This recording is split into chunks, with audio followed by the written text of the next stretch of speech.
What's going on, everybody? It's your boy C-Zar, and we are talking about compound today. Hit that like button, subscribe if you want to see more. This one's at the request of Mischiefism. We're doing this one for you.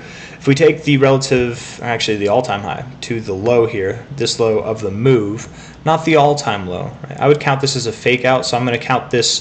The reason why I'm counting this is because it wasn't the fake out for one, and for two, it's the low of this move, right?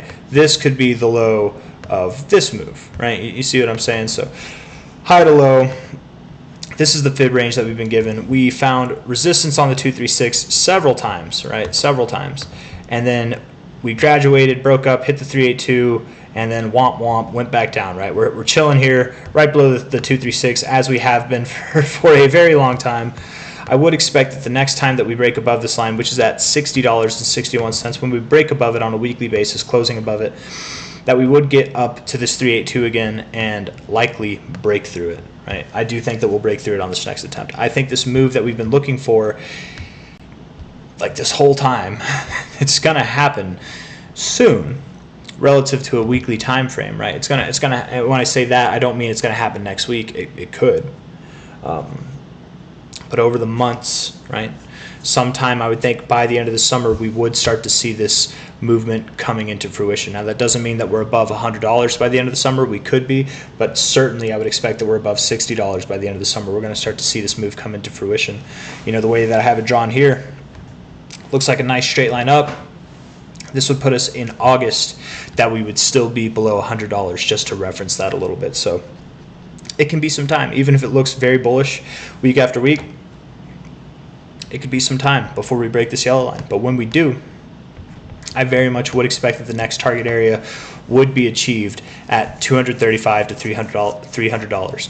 And there's a very decent chance that we might not stop there. There's a very decent chance that we could go up to your 786, 886 area. I don't normally call for this, but with how long we've accumulated down here, with how much volume has come in at all of these various points, right?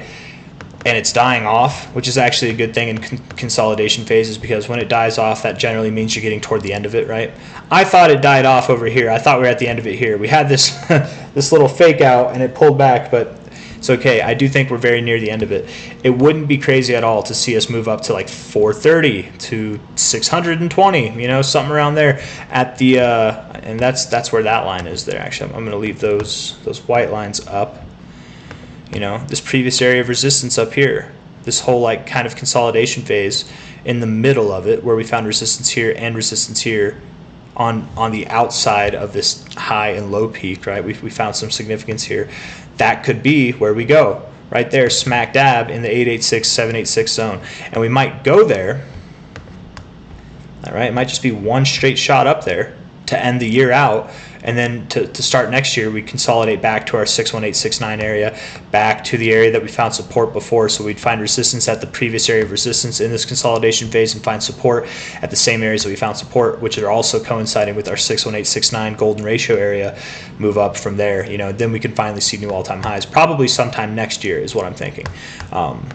It's probably not what anybody wanted me to talk about. You want me to talk about what's going to happen in the more immediate term, but I've been alluding that because it's nothing. Nothing's going to happen in the more immediate term, guys. We're at some of the lowest prices right now that we've been in a while. It's below $50. You get it while it's hot. If you want to load up on compound, this is probably the time to do it. I think looking at the charts right here, right, it's very obvious that we probably will not go below this low, and that was our attempt right there, and we've had a hell of a bounce so far. Not a lot of volume, right? It's far and few in between the amount of times that we'll be below $50 for the rest of this cycle. So get it while it's hot. I don't think that it's going to go below this low. It wouldn't surprise me if it went below $48, but we're at $49.50. Like if it went to $4, is it worth it to hold out for $47 or $46? I don't know. If it is to you, then it is to you. But I think relative to just this consolidation phase, we're at a low point and kind of a double bottom look. I think it's a perfect time to buy. But that doesn't mean to expect anything miraculous in the coming weeks. We could, who knows, to end this month or to open up next month, maybe we're up here. You know, like maybe to be fair, that kind of movement right there would actually take us into September. So it would take some time. But maybe, you know, maybe we see some kind of crazy stuff where we move up a lot. But I'm not expecting that. The best expectation that I have is we're probably going to be boring. Expect us to be below $60 for the coming week to 2 weeks, but I would think that as we move closer to July and get into July, we'd actually start to see prices above $60, start moving our way back up to $100, and we'll see how it goes from there. But that's all I got. That's the best I got for you guys. Hit that like button, subscribe if you want to see more. 4-hour RSI does look neutral. It looks somewhat productive right now. I would like some more follow through, so let's just see what we do. Just kind of further alluding to that idea that we're not going to go lower than this low. I don't think that we will. Let's see here. Yeah, look at that. I say this all the time, right? That whenever it comes to fibs, on a strong move, you find support on the 382 normally, right? And this, it's the 4-hour time frame. It's not the biggest move. I mean, you went from 44 bucks all the way up to 51 bucks. It's not a crazy move, but relative to this time frame, relative to this chart, that is a pretty strong move, right? I mean, to me, that looks like a pretty strong move right there. And if you're taking a fib relative to that move, finding support on the 382 is actually a good sign that you will continue to go up rather immediately. So just be aware, guys. By the time you see this, by the time this video is posted, it might not be below 50 bucks. We might not go below 50 bucks ever again for the rest of this cycle. I say ever again, I mean for the rest of this cycle. But that's the best I got, guys. Hit that like button, subscribe if you want to see more. Compound's probably going to be boring, but it's also sometimes the most boring things that are the most worth it to buy.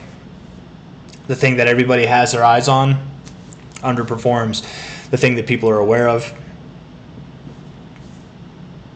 but they've shifted their view from it. That's the thing that steps into the limelight and shines, right?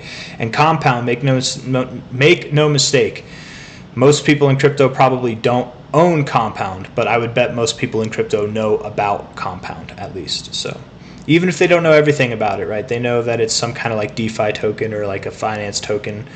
I don't know if I feel comfortable calling it a DeFi token. It's a finance token.